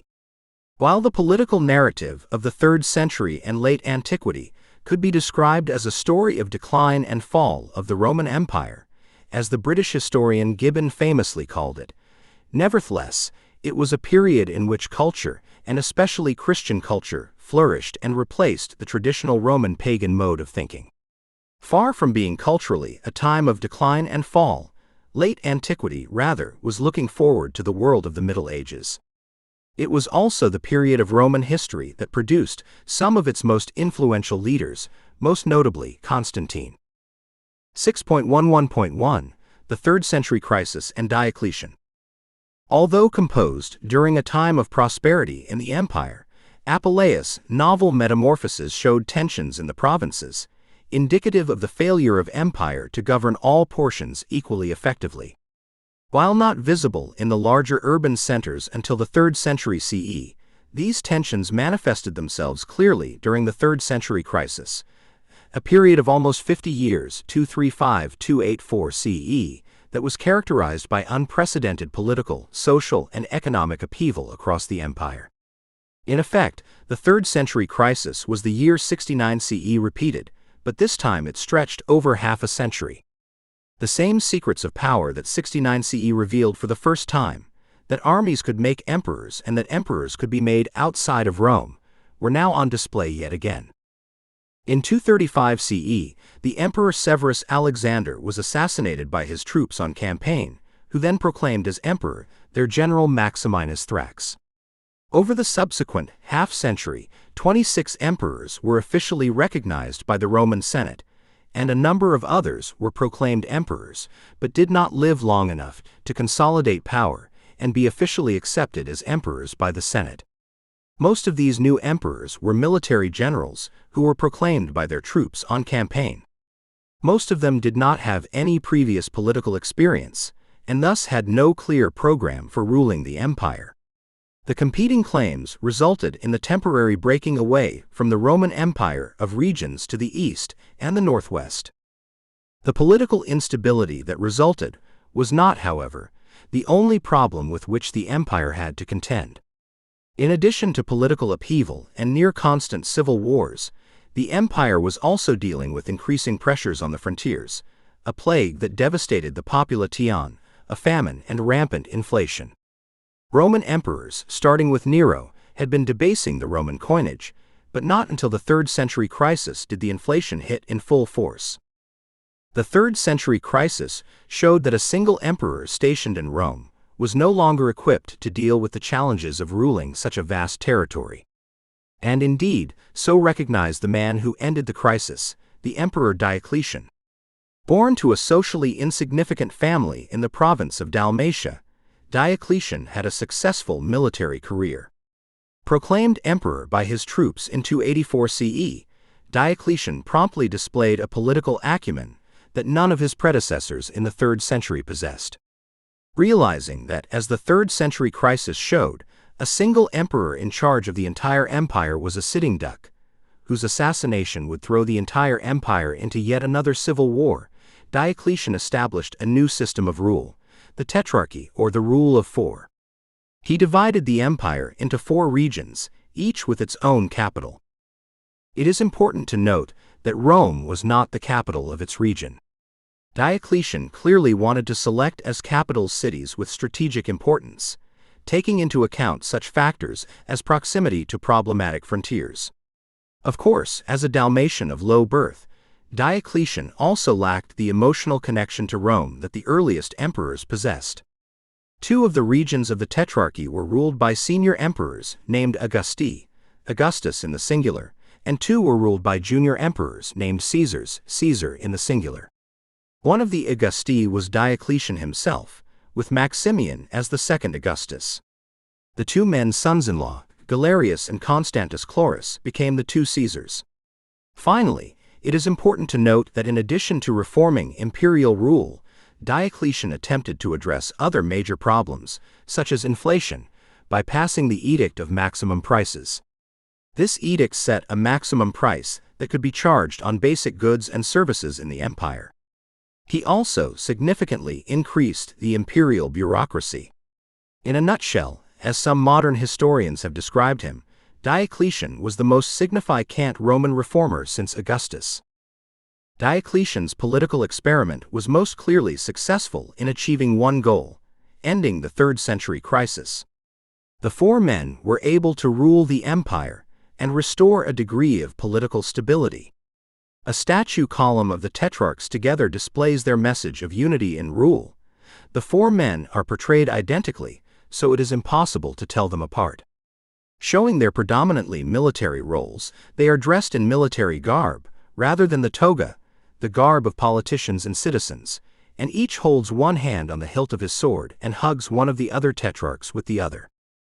While it succeeded in restoring stability to the empire, inherent within the Tetrarchy was the question of succession, which turned out to be a much greater problem than Diocletian had anticipated. Hoping to provide for a smooth transition of power, Diocletian abdicated in 305 CE and required Maximian to do the same. The two Caesars, junior emperors, were promptly promoted to Augusti, and two new Caesars were appointed. The following year, however, Constantius Chlorus, a newly minted Augustus, died. His death resulted in a series of wars for succession, which ended Diocletian's experiment of the Tetrarchy. The wars ended with Constantius's son, Constantine, reuniting the entire Roman Empire under his rule in 324 CE. In the process, Constantine also brought about a major religious shift in the empire. 6.11.2 From Constantine to the last pagans of Rome. While traditional Roman religion was the ultimate melting pot, organically incorporating a broad variety of new cults and movements from the earliest periods of Roman expansion, Christianity's monotheistic exclusivity challenged traditional Roman religion and transformed Roman ways of thinking about religion in late antiquity. By the early 4th century CE, historians estimate that about 10% of those living in the Roman Empire were Christians. With Constantine, however, this changed, and the previously largely underground faith grew exponentially because of the emperor's endorsement. The emperor's conversion must have seemed nothing short of miraculous to contemporaries, and a miracle is told to explain it in contemporary sources. Before a major battle in 312 CE, Constantine reportedly had a dream or a vision in which Christ himself told Constantine to place the Greek letters X and P, Chi, Rho, the first two letters of Christ's name in the Greek alphabet, on his soldiers' shields in order to assure victory. Grateful for his subsequent victory, Constantine proceeded to play a major role in the government of the Church over the course of his rule, although he was not baptized himself until he was on his deathbed. Constantine, for instance, summoned the First Council of Nicaea in 325 CE, which gathered major bishops from all over the empire. The council settled, among other issues, the question of the relationship of God the Father and God the Son, declaring them to have been one being from the creation of the world, thus affirming the doctrine of the Trinity.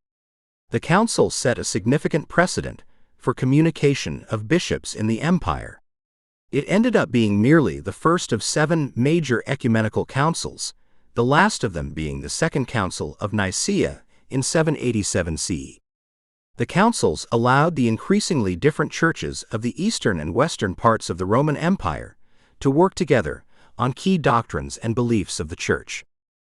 Last but not least, Constantine's rule marked the end of the city of Rome as the capital of the Roman Empire.